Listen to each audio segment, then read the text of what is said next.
Since we're starting with roots per se today, even though we've done lots of them via prefixes and suffixes, today we begin a whole new way of approaching learning words and where they come from, which is root-based. The root is going to be at the top of each of the slides. We're going to start with nothing but the root and the Latin or Greek word that it came from.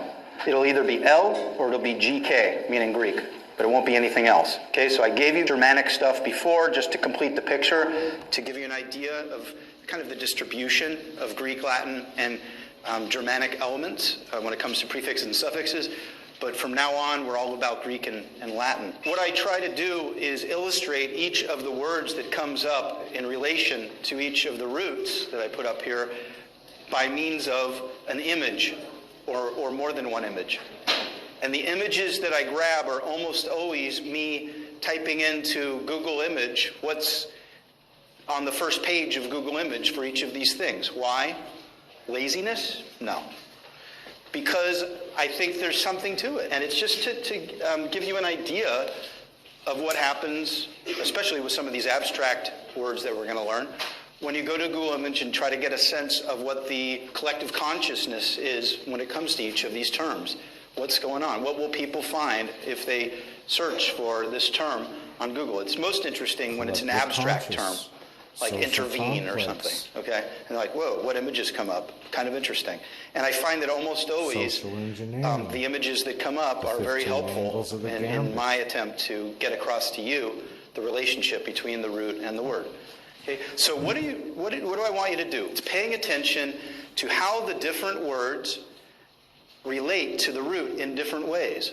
So you have this one root that goes back to one word and then, more or less one idea corresponding to that word in ancient Greece or in ancient Rome, or both. Okay? And then the question is, how did that one root translate into English by being imported into it and having English words derived from it? And there's no system to it. There's no science to it. There's an art to it, to internalizing the relationships that we're talking about. And there's no less at stake in determining these things than internalizing English vocabulary in a way that you probably couldn't otherwise do. There's something about etymology. Yeah, you can't rely entirely on etymology to know English words, but it's a foundation you can't do without if you're going to do more than just get an impressionistic notion of what words mean based on, quite often, the misuse of them in common currency. I try to start as simple as possible with words that are most obviously connected to the meaning of the root. So in Latin, curo means I run. So a course in English, I put C-U-R up there as the root. The C-U-R-R is directly from Latin, and the C-O-U-R is from Latin through Old French.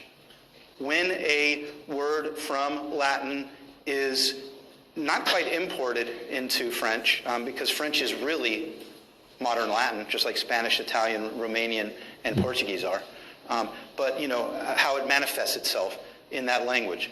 And quite often, U's will turn into OU's when it goes from Latin to French. Get ready for that throughout the whole semester. Okay? So quite often, words come from Latin into English, not directly from Latin, although quite often it does. Usually it does. But indirectly through French. Okay? More so than any of the other Romance languages. And that has to do with history. That has to do with William the Conqueror, 1066. So a course, like what you're taking right now, right? A course, why is it called that? First image is a course that you run. And why is it called a course that you run on? Because kuro means run, and it's the thing that you run on. Straightforward and easy, okay? Nobody knows that, but it's true, all right?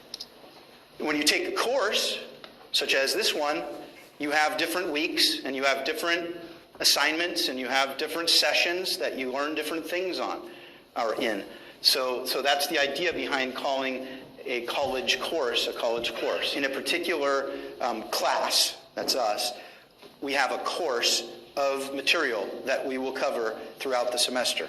And that the idea is that we're running from one thing to the next, to the next, to the next. So there's the metaphor of running for you, okay? And then when you have a courier, you see that word all the time and nobody knows what it means. They just know it impressionistically because it's on the side of vans and you know it's associated with delivering and things like that. But now you know that it's connected to coureur, meaning run, okay, through French, just like course, and that's why I'm putting those together. Okay, so a courier is someone who runs things from one place to another, i.e. delivers them from one place to another. Now in New York, when you use that word, you're usually thinking of people on bikes, but that's not only, that's not always the case. So in this case, central courier, same day, overnight delivery. This guy is delivering things all over the place. We're still on the just so you guys understand, through French, not like specifically Latin stating it, but this root, is cour, with that OU. And so when two people engage in discourse, now you're using it even more abstractly. You're not talking about a physical place where you run. You're not talking about an actual person who runs around from the point of origin to wherever they're delivering to. But now we're talking more abstractly in the sense of speaking to each other via discourse. So the product of our speaking to each other, usually one-on-one in this context, is discourse. So as you know, the dis means away, right? Doesn't mean away from, like ab, but it means away, okay? And then the course means to run. So when you engage in discourse, in effect, the exhalations of air producing words that mean something to the other person are running from your mouth into the ears of the other person and vice versa, right? And so you see the connection there between what's going on in discourse and what's going on in what a courier does or what someone who's running a race does when they run on a... Okay, so herein lies the oldest metaphor possible, I think, just for a person to grasp. The mail courier rode a horse, and the only way that the mail could be transferred is by the horse with a bridle in his mouth. So if words are to run, then what should we do with our mouth? We should bridle our tongue. Horse, you see that? And so that's what I mean by paying attention to the relationships between the words and the roots and seeing, on the one hand, lots of differences between them, but on the other hand, similarities that you wouldn't see at first unless you really kind of dug deeply into it. I happen to be an expert on Roman law. Okay, that's the idea here. And then that's what it really means to learn English vocabulary, to take the time to think about these relationships, to really get how these words are working in, again, more than an impressionistic way. There are different meanings to recourse. First of all, a source of help in a different situation, and the sentence that this dictionary gives is surgery may be the only recourse. Running back to. So say you're in a situation and you need some help. When you have recourse to something, it metaphorically means that you're running back to it in order to get help from it, okay? So surgery may be the only recourse. In other words, you have to run back to. Hence a pro pop solu, okay? In an ALT, peaceful, lawful assembly. Surgery, or the use of someone or something as a source of help, and it is a difficult situation. So the sentence given is a means of solving disputes without recourse to courts of law. Okay, guys. So that's a very abstract use of this root, and I tend to focus on more concrete terms that that do lend themselves to images, but it's sometimes not, as in this case. All right. So here, I love this one because we've all experienced it, and we've all heard it over the intercom when they every once in a while mention the concourse, go to the something concourse, this and that, and now you'll know why it's called that. When you go to an airport, when you go to a train station, it's the place where all the gates and all the restaurants and all the ticket booths and all the whatever are located. It's where everything melds. It's where everything comes together, where everything runs to, if you will. Okay, and because you spent all that time patiently learning the prefixes, you know that con comes from cum in Latin, meaning with or together, and so you know it means running together. It's the place where everyone runs together, as opposed to apart from each other, going to their particular gates and jumping on their particular airplanes. Okay? So that's why it's called a concourse. It's where everybody runs to. Everybody meets. The police department. All right. So when you talk about the current of the water, I was going to just show a picture of the ocean moving, but the idea here is usually when you speak about currents, you're dealing with a particular body of water that leads in a particular direction with a more or less strength. And so that's the original meaning of the word current. You guys know that ent means state of, or it means being, right? It means being. So current, it means being, running, right? It means being and running. Ent is the suffix, and cur is the root. Okay, so being, running. And really, when you say being, running, you're just saying running, right? Because everything's being, if you think about it, right? Clearly. Everything has being. Otherwise, you wouldn't be saying it's a thing. So it's kind of redundant, but you're not going to call it cur, because then you would think it means run. You'd think it's the verb. So you have to have an ending that means to be. And this is an example of that. So we learned that among all those different suffixes that mean to be. This is one of them. Okay, so a current. Then current is also, as you know, used in other ways than to refer to a body of water, such as current events, current affairs, things like that. What does it mean? Now you're going to know. Current events mean coming out. An event is something coming out, and then current means running. So something coming out and running. So current events are things that are out there in the open that are running around for you to pay attention to. That's what it literally means. Okay? And then when you talk about currency, it means it's flowing. It's a method of payment, method of trading value that is relevant, that you can use, that is still alive. Okay, that is out there and that has lifeblood to it in terms of value. Okay, that's why it's called currency. It's current. It's something current. To be is the E, the Y at the end, and then current. It's something current. It's what you can use now, as opposed to some of those old coins or bills that you see that are no longer in circulation but still cool as collector's items. You see what I mean?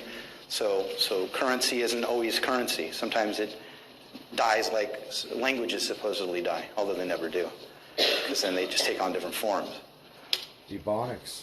And then concurrently, I don't have concurrent by itself because it's not as often used as the adverb concurrently. When you talk about Massive two or more things term. occurring concurrently or happening concurrently, being, running together. So you say two things happen concurrently, you're saying they run together. They run parallel with each other. They occur at the same time. Pretty cool, right? All right, so I told you that we would get to curriculum and compare it with course. What's a course? A course is just one platform for a class. It's one course, and there's various lessons that we'll be going over throughout the semester. We'll be running from one lesson to the next. A curriculum, now it's not just one class you're talking about, but rather a bunch of classes in a particular institution of learning. And now you're talking about what different classes they have to offer. So it has the same root as course, meaning running from one thing to the next within one class or one classroom. But then you pull back and you're talking about a bunch of classes that are offered at that institution of learning. And then the curriculum is what all of those different classes have to offer in the larger picture of the institution collectively. Solu, in ancient Rome, they had a particular order of things that you would go in if you wanted to be a politician, called the cursus honorum, the course of honors, sort of the order in which you would achieve one office after another until you finally got to be at the head of the offices as a consul, kind of the equivalent of one of the two presidents of Rome. But I think we're getting a good enough idea of what's going on here. Okay, we're talking about movement within a class or movement of a bunch of different classes within one institution that encompasses all those classes. And extracurricular activities, the social complex extracurricular as a whole. sports, etc. As, for example, as opposed to intramural sports, which means inside the walls of whatever school you're at. Extracurricular literally means outside of the curriculum of a given school. So if you're on the chess team or something, you're going to go to engage in extracurricular, or taking karate or whatever. That's extracurricular. That's outside of school. That's outside of the curriculum. All right, and there's the extracurricular dude. He's like, yeah, he's good at school, but he's also engaging in all those different sports. Okay, this is kind of fun stuff. Cursive is dying, as you know, because everybody's typing instead of writing. Cursive is synonymous with handwriting for the reason that you can write it faster, right? So when you print, you have to write one letter, and then when you do cursive, as opposed to writing one letter and then pulling the pen back from the page and then starting another letter and pulling it back, that's not any kind of running I know about.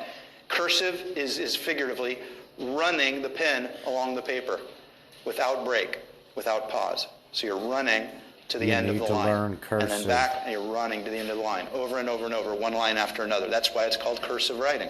It's kind of creative. Of academia. And it's important to know that these words originated. Nobody knows the individuals responsible for coming up with these words. You know, it's not to say that there's not neologisms, that means making up words that aren't attributed to individuals. That happens sometimes. But more often, and almost all of the words that we're looking at this semester, if not all of them, we don't know who's responsible, what individuals are responsible for inventing stuff, but we do know that the further back you go in time, the more it was taken for granted that Latin and Greek were known.